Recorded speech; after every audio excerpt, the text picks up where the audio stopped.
सी,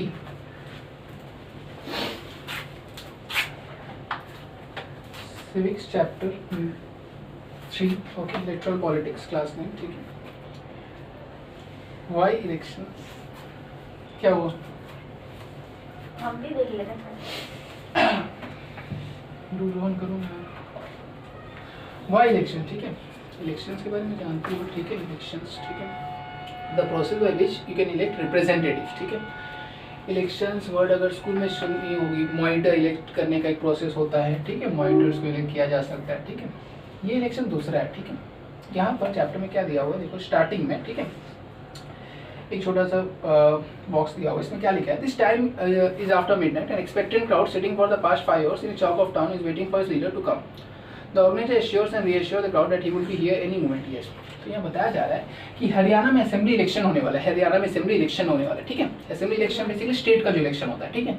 अभी जैसे वेस्ट बंगाल में इलेक्शन हुआ, ठीक है, यहाँ की चीफ मिनिस्टर इलेक्ट हुई, ठीक है, वैसे यहाँ पे एक तो इंस्टेंस दिया गया है, असेंबली इलेक्शन हो रहा है हरियाणा में, हरियाणा लेजिस्लेटिव असेंबली के लिए इलेक्शन हो रहा है, ठीक है। तो एक क्राउड, ठीक है, ऑडियंस बैठी है एक लीडर के लिए उनका भाषण सुनने के। जब इलेक्शन होता है ना, बहुत सारे दिन भर में बहुत सारी रैलियां होती है, ठीक है, बहुत सारे रैलियां होती है, ठीक है। तो यहाँ पर क्राउड आया है अटेंडेंस लीडर को सुनने के लिए, ऑडियंस आया है लीडर को अपने सुनने के लिए। किस लीडर को लोग सुन रहे हैं? मिस्टर देवीलाल, एक 76 ईयर ओल्ड एक लीडर है, मिस्टर देवीलाल, जो हरियाणा संघर्ष समिति के चीफ है, मुखिया है। उनको सुनने के लिए लोग रुके हुए 5 घंटे से, अभी तक वो आए नहीं है, क्योंकि जब इलेक्शन होता है ना, तब नेता लोग को दिन भर में करीबन 20-30 रैलियां करनी पड़ती है, ठीक है। तो एक रैली से दूसरे रैली, हेलीकॉप्टर, हेलीपैड, हेलीकॉप्टर से लोग पहुंचते हैं, कभी कभी देरी हो जाता है, ठीक है। तो ऐसे ही वो क्राउड रुका हुआ था, ठीक है, और ऑडियंस को चुप कराने के लिए बार बार, ठीक है, जो अनाउंस कर रहा है, ठीक है, वो बेसिकली बता रहे हैं कुछ देर में आपके लीडर आने वाले, ठीक है। The newspaper report is about a state assembly election Haryana 1987। तो ये जो रिपोर्ट है, कब हरियाणा का कौन सा इलेक्शन, 1987 में जो इलेक्शन हुआ है असेंबली इलेक्शन, उसके ऊपर ये न्यूज रिपोर्ट है, ठीक है। हर 5 साल में इलेक्शन होता है, चाहे वो सेंट्रल गवर्नमेंट का हो या चाहे स्टेट गवर्नमेंट का, ठीक है। तो 1987 का हरियाणा के इलेक्शन के ऊपर ये चैप्टर का स्टार्टिंग किया गया, ठीक है। The state had been ruled by Congress party led government since 1982 से, ठीक है। वहां पर कांग्रेस पार्टी का नाम जानती हो, कांग्रेस, बीजेपी, ये सब नेशनल पार्टी है बेसिकली। तो कांग्रेस का शासन था, ठीक है, 1982 से। 1982 + 5 1997 में इलेक्शन होने वाला था। Chaudhary Devilal, then an oppositional leader, led a movement called Nyay struggle for justice and formed a new party. तो चौधरी देवीलाल, यही देवीलाल, ठीक है, इन्होंने ऑपोजिशन के ये लीडर थे, ठीक है। तो ये किसानों की आवाज और जो कॉमन पीपल का जो आवाज है वो मतलब उनका आवाज वो उठाएं, ठीक है, उनके लिए वो लड़ रहे थे, ठीक है। स्ट्रगल फॉर जस्टिस करके एक मूवमेंट चलाए और एक नया पार्टी बनाया, लोक दल, ठीक है, ताकि वो कांग्रेस के खिलाफ लड़ सके और इलेक्शन जीत सके, ठीक है। इसलिए वो कोशिश में लगे हुए थे, ठीक है। तो कांग्रेस का राज चल रहा था, ठीक है, और एक ऑपोजिशन लीडर कौन थे? मिस्टर देवीलाल। उन लोगों के बीच जा जाके भाषण देकर, ठीक है, उनके जो नॉर्मल जो प्रॉब्लम्स है, कॉमन पीपल के जो प्रॉब्लम्स है, उनको एड्रेस करने की कोशिश कर रहे हैं और लोगों का वोट लेने की कोशिश कर रहे हैं, ठीक है। देवीलाल, देखो इलेक्शन में बहुत सारे नेता प्रॉमिस भी करते हैं, ठीक है, जीत जाएंगे तो ये कर देंगे, ठीक है, ऐसे प्रॉमिस करते हैं, ठीक है। जीतने के बाद वो करते हैं, ये गारंटी नहीं है, बट प्रॉमिस कर देते हैं, ठीक है। Devilal said that if his party won the election, his government would waive the loans of farmers and small businessmen. He promised that he would be the first action. तो उन्होंने क्या promise किया? Election बनने के बाद सबसे पहला काम वो क्या करेंगे? He would waive the loans of farmers and the small laborers. ठीक है, small businessmen, sorry, small business जो छोटे मोटे व्यापारी हैं उनके लोन्स और फार्मर्स का लोन वो माफ कर देंगे, वेव कर देंगे, ठीक है। ये बेसिक चीज आजकल हर नेता प्रॉमिस कर रहा है, ठीक है। The people were unhappy with the existing government. They were also attracted by Devilal's promise. So when the election were held, they voted overwhelmingly in favor of Lok Dal and its allies. तो हुआ क्या, देखो लोगों के मन में Congress government के खिलाफ उस समय बहुत आक्रोश था। उन लोगों ने लोक दल, जो नया पार्टी इन्होंने बनाया, ठीक है, ये पार्टी का नाम, ये पार्टी इनका नाम था लोक दल। क्या? लोक दल, जो पार्टी पॉलिटिकल पार्टी था ये, ठीक है, ये पार्टी इन्होंने बनाया। इस पार्टी को लोगों ने बढ़ चढ़ के वोट दिया, ठीक है। और इट्स एलाइज, एलाइज बेसिकली किसको बोलते हैं? क्या होता है ना, इलेक्शन में एक पार्टी ही नहीं जाता है, सपोज उसको छोटे मोटे पार्टियों का भी साथ लगता है, ठीक है। तो लोक दल एक बड़ा पार्टी है, इसके साथ कुछ और भी छोटे मोटे पार्टियां थे, ठीक है, जो इलेक्शन में एक साथ गए थे, जिसको एलाइज बोल सकते हैं, एलाइज, ठीक है। तो लोक दल उसके एलाइज के फेवर में बहुत सारे वोट मिले। एलाइज जैसे समझाएं, सपोज पार्टी ए है, पार्टी ए है, सपोज असेंबली इलेक्शन हो रहा है हरियाणा का, सपोज 90 सीट्स है वहाँ पर, कितने हैं 90 सीट, ठीक है। तो ए जो पार्टी है ये बोला कि 90 में से मैं 80 में लड़ूंगा, कितनी सीट्स पे मैं लड़ूंगा 10 सीट, वो सपोज बी पार्टी और सी पार्टी में बांट दिया, मतलब इसको 5 सीट दे दिया और इसको 5 सीट दे दिया, इसको 5 सीट दे दिया। मतलब ये अकेला 90 सीट पे नहीं लड़ रहा है, वो क्या बोल रहा है, वो देख रहा है कि बी और सी भी ऐसा पार्टी है जो क्या जिसके लीडर जीत सकते हैं, इसके लीडर। तो क्या कर रहा है 90 में से 80 सीट अपने पास रख रहा है और 10 सीट को वो 5 सीट बी को दिया कि लो 5 सीट पे तुम अपने नेता खड़े करो और उन लोग को जिताओ, और 5 सीट इसको दिया कि तुम लड़ो। तो लोग एक साथ लड़ रहे हैं, जितने का ये लोग का ही गवर्नमेंट बनेगा, ये लोग ऑपोजिशन, ये एक पार्टी है, ठीक है, एक साथ लड़ रहे हैं। तो ये मेन पार्टी और इसके साथ जो छोटे मोटे पार्टी जो इनका साथ दे रहे उसको एलाइज बोलते हैं, ठीक है, क्लियर है। तो लोग दल और इसके एलाइज इलेक्शन में लड़े और वो लोग जीत भी गए, ठीक है। करीबन 90 सीट्स था, ठीक है, असेंबली में कितने सीट्स थे 90, लोक दल और उसके एलाइज को करीबन 76 मिला, 90 में से कितने सीट्स, लोक दल alone won 60 seats and thus had a clear majority in the assembly. The Congress would win only 5 seats. Yes. लोक दल को अकेला कितना सीट मिल गया 60 सीट्स, लोक दल को अकेला कितना सीट मिल गया 60 सीट्स लोक दल को अकेला मिल गया, ठीक है। तो देखो क्या होता है, सपोज 90 सीट है, कितना 90 सीट था हरियाणा में, 90 का हाफ कितना होता है 45 से ज्यादा जिस पार्टी को सीट मिलेगा वो उसका गवर्नमेंट बनेगा, ये तो रूल होता है, ठीक है। मोर देन हाफ, 90 का हाफ होता है 45, जिस पार्टी को 40 से ज्यादा सीट मिले उसका गवर्नमेंट बन जाएगा। अब लोक दल और उसके एलाइज को मिलाकर कितना सीट मिला, लोक दल और एलाइज को मिला कितना 76, कितना हो गया 45, कितना ज्यादा हो गया 11 31 सीट ज्यादा मिल गया, तो इनका गवर्नमेंट बनना तय था ना, ये सुन लो। मैं जो जितना चाहिए सब बेसिक जितना सीट चाहिए होता है गवर्नमेंट के लिए 45 था, नंबर 45, तो 45 से उनको 31 ज्यादा सीट मिल गया, इनका गवर्नमेंट बन गया। लोक दल को अकेला 60 सीट मिला, अकेला, बाकी 16 जो है ना 76 में 60 माइनस बाकी 16 सीट किसके हैं एलाइज के, किसके, ठीक है। तो लोक दल को अकेला 60 सीट मिला, उसके एलाइज के 60 मिला के टोटल इन दोनों को कितना मिला 76 सीट्स, उनका गवर्नमेंट बन गया। और जो कांग्रेस जो गवर्नमेंट में था, गवर्नमेंट में उसको सिर्फ 5 सीट मिला, उसको सिर्फ, ठीक है, क्यों, क्योंकि गवर्नमेंट उसका लोग जो थे कांग्रेस गवर्नमेंट के खिलाफ नाराज थे, इसलिए उन लोग को वोट नहीं दिया, ठीक है।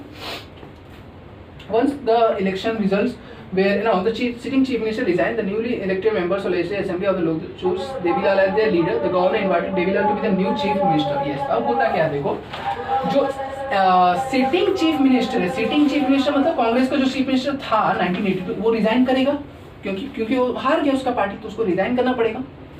वो रेजिग्नेशन देगा, किसको रेजिग्नेशन देगा, किसको रेजिग्नेशन देगा, वो गवर्नर को, किसको देगा वो रेजिग्नेशन, ठीक है, वो स्टेट का जो गवर्नर है, हरियाणा का जो गवर्नर है उसको जाके अपना रेजिग्नेशन सबमिट कर देगा, रेजिग्नेशन, ठीक है, resignation.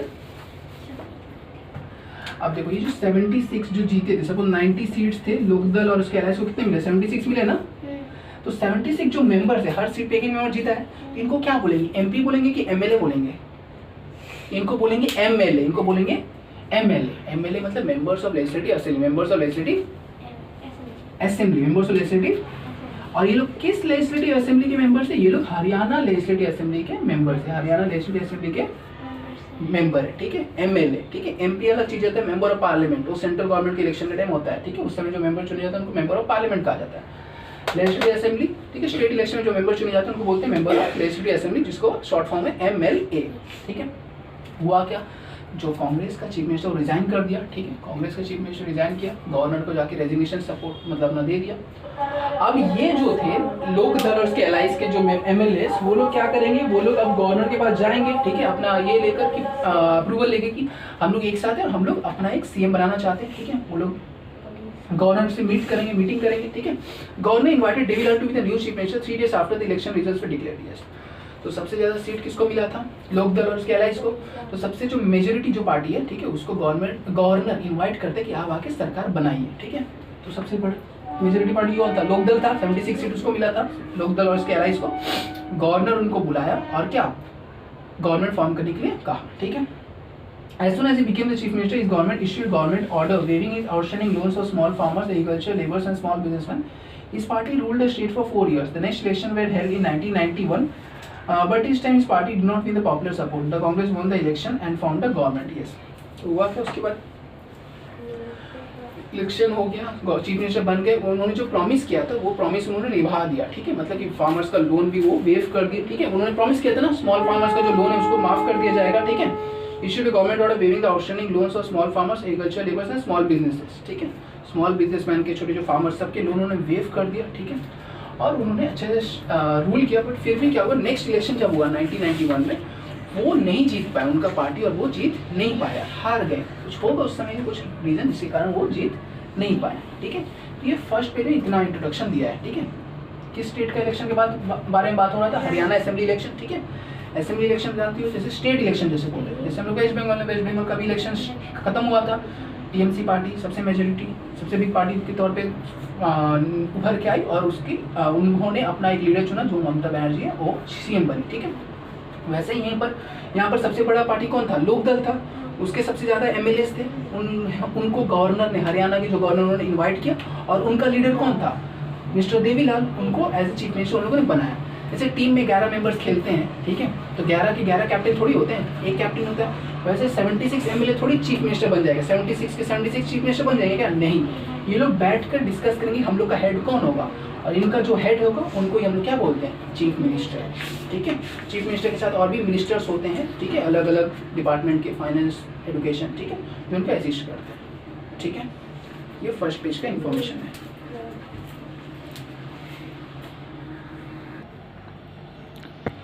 Next, why do we need elections, why do we need elections. इतना बड़ा कंट्री है इंडिया, ठीक है, इतने सारे स्टेट्स है, ठीक है। इलेक्शंस से हम लोग अपने रिप्रेजेंटेटिव इलेक्ट कर सकते हैं, वो रिप्रेजेंटेटिव हमारे लिए काम करते हैं, ठीक है। अब जैसे इतने बड़े देश में सब अगर अपने अनुसार मतलब काम करते हैं, जैसे क्लास में, ठीक है, 40 स्टूडेंट्स है, अब सब बोले कि नहीं हम लोग अपने आप को मेंटेन कर लेंगे, सब टीचर से बोले कि नहीं हम लोग अपने आप को मेंटेन कर लेंगे, आप मॉनिटर मत मतलब इलेक्ट कीजिए, ठीक है। तो क्या हो जाएगा, सब बोल तो दिए टीचर को, बट सब अपने अपने ऊपर फिर जिम्मेदारी बोले कि मैं अपने ऊपर सब जिम्मेदारी ले लूंगा, ठीक है। अगर सपोज टीचर नहीं है, क्लास में बातचीत हो रहा है, बदमाशी, टीचर आके किसको पूछेगी, सब तो बोले थे ना कि मैंने अपने लोग की जिम्मेदारी हम लोग खुद ले लेंगे, ठीक है। टीचर आके पूछेगी किससे, सब कोई तो एक लीडर नहीं है ना। अब सपोज टीचर एक मॉनिटर अपॉइंट कर दी, जिम्मेदारी किसकी होती है, मॉनिटर की होती है। मॉनिटर पूरा क्लास को मेंटेन करेगा, ठीक है, डिसिप्लिन, लॉ मतलब डिसिप्लिन को वही देखेगा, ठीक है। तो मॉनिटर का बात सब सुनेगा ना, क्यों सुनेगा, क्योंकि उसको एक रिस्पॉन्सिबिलिटी दिया गया है और वो उस क्लास को लीडर है, ठीक है, उसकी बात सब सुनेगा। अब अगर सपोज कोई लीडर ही नहीं है, जैसे मैंने पहले बोला था 40 स्टूडेंट सब बोले कि नहीं हम लोग खुद अपने आप को मेंटेन कर लेंगे, तो वैसा पॉसिबल नहीं है। क्यों नहीं पॉसिबल, क्योंकि एक बॉय बोलेगा कि नहीं ये चीज ऐसे होगा। सपोज एक ग्रुप एक्टिविटी दे दिया गया क्लास को कि क्लास को एक ग्रुप एक्टिविटी करना है, अगर सपोज मॉनिटर है तो मॉनिटर क्या कर सकता है, क्लास को ग्रुप में डिवाइड कर देगा और वो ग्रुप मॉनिटर का बात सुनेगा तो काम अच्छे से होगा। अब कोई मॉनिटर ही नहीं है, 40 स्टूडेंट बोले कि हम लोग का कोई मॉनिटर नहीं, हम लोग खुद अपने आप को ये एक्टिविटी, ग्रुप एक्टिविटी खुद से करेंगे, वैसे हो सकते हैं डिफरेंसेस, इंडिविजुअल डिफरेंस। एक ठो लड़का है जिसका झगड़ा दूसरे से घर है, ठीक है, तो बोलेगा नहीं मैं उसके साथ एक्टिविटी नहीं करूंगा, मैं उसके साथ एक्टिविटी नहीं करूंगा। उस केस में क्या होगा, क्लास ग्रुप एक्टिविटी कर पाएगा नहीं। बट अगर मॉनिटर होगा, मॉनिटर जो है, मॉनिटर का सबके साथ एक अच्छा रिलेशन होगा, वो इम्पार्शियल अगर रहा, वो पार्शियल मतलब ये नहीं कि ये मेरा दोस्त है तो मैं इसका फेवर करूंगा, जो मेरे दोस्त नहीं है उसके खिलाफ में एक्शन लूंगा, ऐसे अगर करने लगेगा तो वो मॉनिटर भी गलत है, ठीक है। तो मॉनिटर जैसे चुना जाता है, बेसिकली क्लास की सारी रिस्पॉन्सिबिलिटी उसको दी जाती है, वो क्लास को हैंडल करता है, क्लास में लॉ मतलब डिसिप्लिन मेंटेन करके रखता है, ठीक है। वैसे ही जो कंट्री मैन है वो लोग अपने लिए गवर्नमेंट इलेक्ट करते, दो देख, एक सेंट्रल एक स्टेट, ठीक है। स्टेट अपना गवर्नमेंट इलेक्ट करते हैं, इसको स्टेट गवर्नमेंट, और सेंटर पूरे देश के लोग जो वोट डालते हैं मेंबर ऑफ पार्लियामेंट इलेक्ट करते हैं, और जिसको बोलते हैं सेंट्रल गवर्नमेंट, ठीक है। तो अगर लीडर्स ही नहीं रहे, ठीक है, लीडर्स नहीं रहेंगे तो देश के जो डेवलपमेंटल प्रोजेक्ट्स हो गए, इंफ्रास्ट्रक्चर प्रोजेक्ट हो गया, ठीक है, या फिर फाइनेंस रेट, ये सब मैटर को पूरा एज ए होल कम्युनिटी सब लोग मिलकर नहीं डिसाइड किया जा सकता है। क्यों, क्योंकि इंडिविजुअल बेसिस सबके डिफरेंसेस होंगे। उसकी जगह अगर सारे लोग एक पर्सन चुनते, वोट डाल के एक पर्सन को चुनते, और वो पर्सन उन सबका रिप्रेजेंटेटिव के तौर पे काम करेगा ना, तो वो ज़्यादा बेहतर रहेगा। इसलिए इलेक्शन ज़रूरी है। इलेक्शन, इतने बड़े देश में इतने सारे लोग हैं, ठीक है, सबके अलग अलग लैंग्वेज, अलग अलग रिलीजियन है, ठीक है, तो डिफरेंसेस होते हैं। डिफरेंसेस जब होते हैं तो हो सकता है एक ओपिनियन, एक पर्सन का ओपिनियन दूसरे पर्सन का ओपिनियन से मैच नहीं करता है, ठीक है। तो उस केस में क्या कर सकते हैं हम लोग, एक पार्टी को चूज कर सकते हैं, पार्टी का आइडियोलॉजी को, जिसको जिस पार्टी का आइडियोलॉजी अच्छा लगता है उस पार्टी को वोट डालेगा, वो पार्टी का कैंडिडेट जीतेगा, और वो कैंडिडेट जो होगा वो पूरा एरिया को रिप्रेजेंटेटिव करेगा। और वो जो विनिंग कैंडिडेट है वो जिसने वोट किया उसके लिए भी काम करता है और जो वोट नहीं किया उसके लिए भी काम करता है। ऐसे नहीं बोल सकता है कि नहीं इस रिलीजन से इस कम्युनिटी से मुझे वोट नहीं मिला तो मैं इनके इंटरेस्ट उनके जो डिमांड्स वो नहीं मीट, ऐसा नहीं कर सकता, ठीक है। तो इलेक्शन इसलिए जरूरी है to meet the demands of the society, ठीक है। जो सोसाइटी के जो डिमांड्स है वो लीडर मीट करेगा टाइम टू टाइम में, ठीक है, क्योंकि वो एक पर्सन के ऊपर पूरा रिस्पॉन्सिबिलिटी रहता है, ठीक है। Next, they can choose who will make loss for them. Yes, basically legislative assembly में भी लॉस बनते हैं, ठीक है, लॉस नए नए कानून बनते हैं लेजिस्लेटिव असेंबली में भी और पार्लियामेंट में भी, ठीक है। तो लॉस कौन बनाएंगे, ठीक है, वो एमएलए हम लोग चूज कर सकते हैं, एमपी को भी चूज करते हैं जो नए नए लॉस बनाएंगे, ठीक है। They can choose who will form the major government and take major decisions, ठीक है, कौन गवर्नमेंट बने। जैसे इलेक्शन जब होगा तभी तो एमएलए चुना जाएगा, एमएलए ग्रुप ऑफ एमएलए से जो मेजोरिटी पार्टी जिसके पास सबसे ज्यादा एमएलए होगा उनका ही गवर्नमेंट बनेगा, ठीक है। They can choose the party whose politics will guide the government and law making. Yes, तो वो पार्टी वो लोग चूज करते हैं जो लॉ मेकिंग में अपना रोल प्ले करेगा, ठीक है। That's why election necessary. Election नहीं हुआ तो क्या होगा, सब अपने अनुसार काम करने लगेंगे जिसके कारण एक कंट्री प्रॉपर्ली मैनेज नहीं किया जा सकता। जैसे क्लास का अगर मॉनिटर नहीं है तो क्लास प्रॉपर्ली मैनेज नहीं हो पाएगा, ठीक है।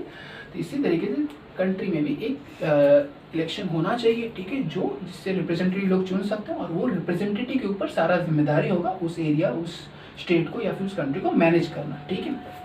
बाकी लोग अपने इंटरेस्ट अपने जो नीड्स है उनको ले जाकर बताएंगे और वो सारे नीड्स को एड्रेस करेंगे, सॉल्व करेंगे, ठीक है। नेक्स्ट है what makes an election democratic. Election को कैसे बोल सकते हैं डेमोक्रेटिक इलेक्शन। डेमोक्रेटिक इलेक्शन तभी बोला जा सकता है, various points are given in this. जैसे फर्स्ट दिया हुआ है, first everyone should be able to choose. Yes, election को डेमोक्रेटिक तभी बोला जा सकता है जब सबके पास ऑप्शन है वोट का, ठीक है, everyone can vote. Why do we need an election, election क्यों जरूरी है, ठीक है। इलेक्शन की हेल्प से हम लोग रिप्रेजेंटेटिव चूज कर सकते हैं जो हमारे लिए काम करेंगे, ठीक है, they will work for us, ठीक है, हमारे लिए लॉस बनाएंगे, ठीक है, डेवलपमेंटल वर्क्स करेंगे, ठीक है, रिप्रेजेंटेटिव चुनने का मौका मिलता है। What makes an election democratic, election को डेमोक्रेटिक कैसे बनाया जाता है, ठीक है, डेमोक्रेटिक कैसे बोलते हैं इलेक्शन, जब सबके वोट का इक्वल राइट होता है, ठीक है, इक्वल वैल्यू होता है, नॉट राइट, इक्वल वैल्यू, ठीक है, चाहे मैन हो वुमेन है, सबका एक वोट का मायने वैल्यू है एक, ठीक है। ऐसा नहीं कि मैन का वोट का वैल्यू ज्यादा है वुमेन का वोट का वैल्यू कम, ऐसा नहीं है, ठीक है। इंडिया डेमोक्रेटिक कंट्री, इंडिया में सबकी सब एडल्ट जिसका एज 18 से अबव है उनको वोटिंग राइट मिला है और सबका वोट का वैल्यू सेम है, ठीक है। सेकेंड थिंग क्या होता है, हमारे पास ऑप्शंस अवेलेबल होने चाहिए तभी बोल सकते हैं इलेक्शन डेमोक्रेटिक है। ऑप्शन अवेलेबल होने का मतलब अगर सपोज इलेक्शन में I want to contest, suppose मुझे इलेक्शन लड़ना है तो मेरे पास ऑप्शन है, मैं लड़ सकता हूँ इलेक्शन, ठीक है, एज ए पार्टी कोई पार्टी ज्वाइन करके लड़ सकता हूँ, ठीक है, या फिर इंडिपेंडेंट जिसको बोलते हैं निर्दलीय, ठीक है, बिना कोई पार्टी ज्वाइन किए भी लड़ा जा सकता है इलेक्शन, ठीक है।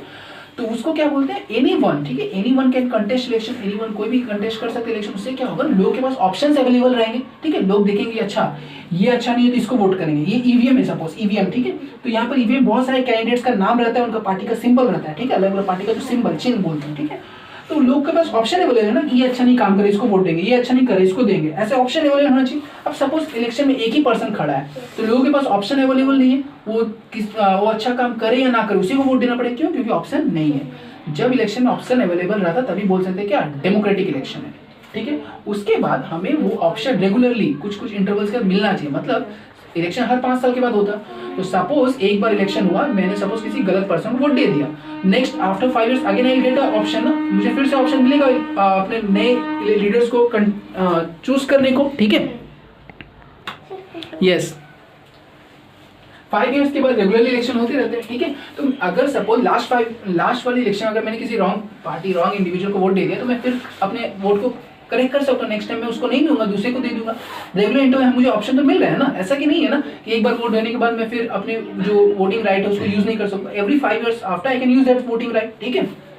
तो इलेक्शन को डेमोक्रेटिक तभी बोला जा सकता है जब सबका वोट का इक्वल वैल्यू है, लोगों के पास ऑप्शन है किनको चूज करना है। थर्ड,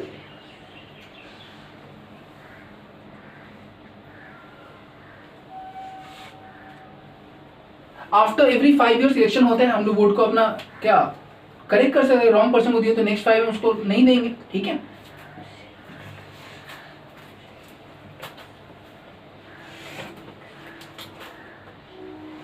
फिर election the candidate preferred by the people should get elected. जो कैंडिडेट को सबसे ज्यादा वोट मिला उसी को इलेक्ट करेगा। इलेक्शन कमीशन काउंटिंग करने का जो कैंडिडेट को सबसे ज्यादा वोट मिला उसी को इलेक्ट किया जाएगा, पूरा फ्री एंड फेयर मेथड के जरिए, ठीक है। और last effect, election should be conducted in a free and fair manner where people can choose the rail. Yes, free and fairly election होना चाहिए, ठीक है। इलेक्शन के एक अलग ऑर्गेनाइजेशन है जो इलेक्शन को पूरा देश में इलेक्शन वाला प्रोसेस को देखता है, जिसको इलेक्शन कमीशन ऑफ इंडिया बोला जाता है, ठीक है। नॉमिनेशन से लेके, ठीक है, इलेक्शन का रिजल्ट डिक्लेयर करने का सारा जिम्मेदारी उसका, उसमें गवर्नमेंट का भी कंट्रोल नहीं है, ठीक है। गवर्नमेंट उसको इन्फ्लुएंस नहीं कर सकते, वो मतलब पूरा ही इंडिपेंडेंट बॉडी है, ठीक है। Is good to have political competition। Next topic दिया गया है, क्या पॉलिटिकल कंपटीशन होना सही चीज है? Yes, is it good to have political competition? अक्सर होता क्या है ना, लोकल एरिया के बेसिस पे देखा जाए, जब दो पार्टी सपोज रहता है ना, तो क्या हो जाता है ना, सोसाइटीज में डिबेट होने लगता है। इलेक्शन के पहले लोग डिबेट करने लगते हैं, छोटे मोटे झगड़े भी होने लगते हैं, ठीक है। सपोज पर्सन ए है, पर्सन बी है, पर्सन ए और पर्सन बी है, ठीक है। ये सपोज बोल रहा है कि नहीं पार्टी ए बी सी सही है, और ये बोल रहा है पार्टी जे पी डी सही है, ठीक है। ये बोल रहे हैं, तो क्या हो सकता है, अक्सर चाय दुकान में बैठे बैठे झगड़े भी हो जाते हैं, अक्सर इतने बड़े बड़े मतलब डिबेट करने लगते हैं लोग, ठीक है। लगता है कि मतलब मारपीट भी होने लगता है कभी कभी, ठीक है। तो उस हिसाब से कुछ लोग लगता है इलेक्शन जो है बेसिकली जो पॉलिटिक्स है ये बहुत ही डर्टी गेम है, ठीक है। ये लोग तो बेसिकली में कॉमन पीपल, सपोज लीडर भी कभी कभी भाषण जब देते हैं ना लीडर, तब भी वो लोग भी एक दूसरे आरोप लगाते हैं, ठीक है, ब्लेम करते हैं, ये वैसा ऐसा, ठीक है, ब्लेम करने लगते हैं, ठीक है। जिससे लगता है कि पॉलिटिक्स बहुत डर्टी गेम है, पॉलिटिक्स में कोई नहीं जाना चाहता है। बट अगर ठीक से ऐसा देखा जाए ना, ये लोगों के लिए भलाई के तौर पे है, ठीक है। मतलब दो चीज, जनरल इलेक्शन और बाई इलेक्शन, ठीक है। आफ्टर एवरी 5 ईयर जो नॉर्मल इलेक्शन होते हैं उसको जनरल इलेक्शन बोलते हैं, ठीक है। After every 5 years, okay, Lok Sabha and Vidhan Sabha elections are held regularly after every 5 years. After 5 years, the term of all elected representatives comes to an end. And in the all constituted at the same time, this is called general election, ठीक है। General election हर 5 years के बाद होता है, basically उसको general election, आम election बोल सकते हैं, ठीक है। एक होता है बाई इलेक्शन, एक होता है बाई इलेक्शन। क्या, सपोज इलेक्शन होने के बाद वो एमएलए का सीट या फिर एमपी का सीट डेथ के कारण से, या फिर वो एमएलए रिजाइन दे दिया, ठीक है, रेजिग्नेशन दे दिया, ठीक है, या फिर कोई और रीजन के कारण वो सीट खाली हो गया, एमपी एमएलए का सीट वो खाली हो गया, ठीक है। तो क्या होगा, उसके फिर से इलेक्शन होगा, ठीक है। सपोज अभी इलेक्शन हुआ, सपोज 2014, सपोज मान लो 2014 में इलेक्शन हुआ, एक एमएलए जीता, MLA of West Bengal, suppose WB West Bengal, ठीक है, वो जीता।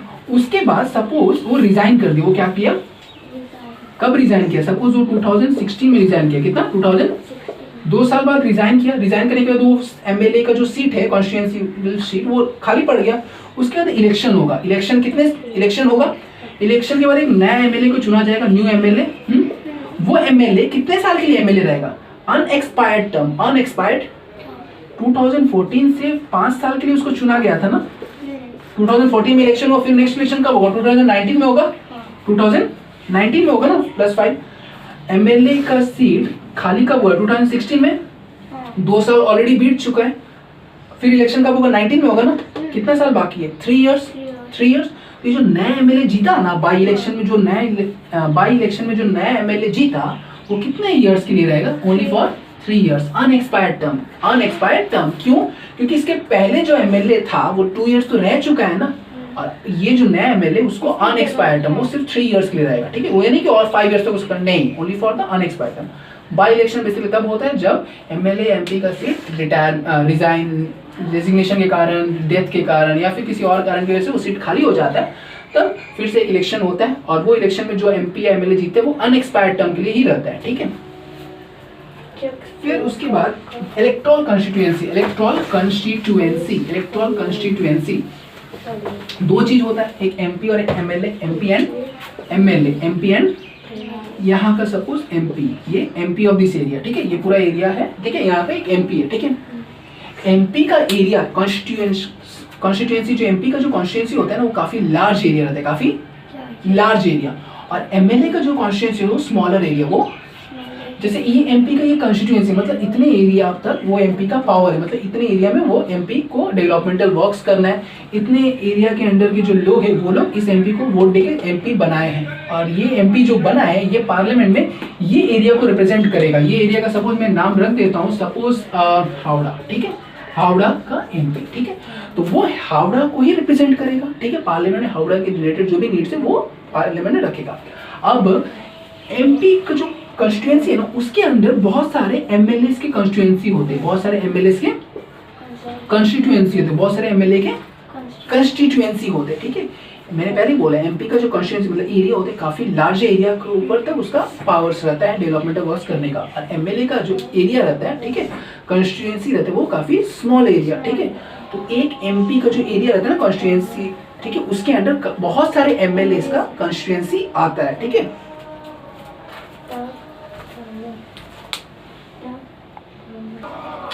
सी तो लोकसभा जो इलेक्शन होता है, ठीक है, how many seats are there, 543 seats होते हैं, ठीक है, जिसको 543 कॉन्स्टिट्यूएंसी बोल सकते हैं, ठीक है, पार्लियामेंट्री कॉन्स्टिट्यूएंसी, लोकसभा इलेक्शन, ठीक है, सेंट्रल गवर्नमेंट का जो इलेक्शन होता है, 543 पार्लियामेंट्री कॉन्स्टिट्यूएंसीज होते हैं। और हरियाणा के बारे में फर्स्ट में बताया गया, हरियाणा में कितने सीट्स थे, टोटल 90 सीट्स थे, तो बोल सकते हैं 90 असेंबली के कॉन्स्टिट्यूएंसीज, ठीक है, मतलब 9 हरियाणा को छोटे छोटे भाग में 92 असेंबली कॉन्स्टिट्यूएंसी में बांटा गया था, और वहां से हर 90 कॉन्स्टिट्यूएंसी से एक एक एमएलए आया, जिस टोटल एमएलए कितना था हरियाणा में 90 थे, उसमें से 76 एमएलए लोकदल और उसके एलाइज को मिल गए। 76 एमएलए किसके थे, लोकदल और उसके एलाइज के थे। उसी तरह से लोकसभा का जो इलेक्शन होता है, ठीक है, सेंट्रल गवर्नमेंट के इलेक्शन, उसमें कंट्री पूरे देश को 543 कॉन्स्टिट्यूएंसीज में छोटे छोटे पार्ट में बांटा जाता है, और हर कॉन्स्टिट्यूएंसी एक मेंबर चुन के आता है, ठीक है।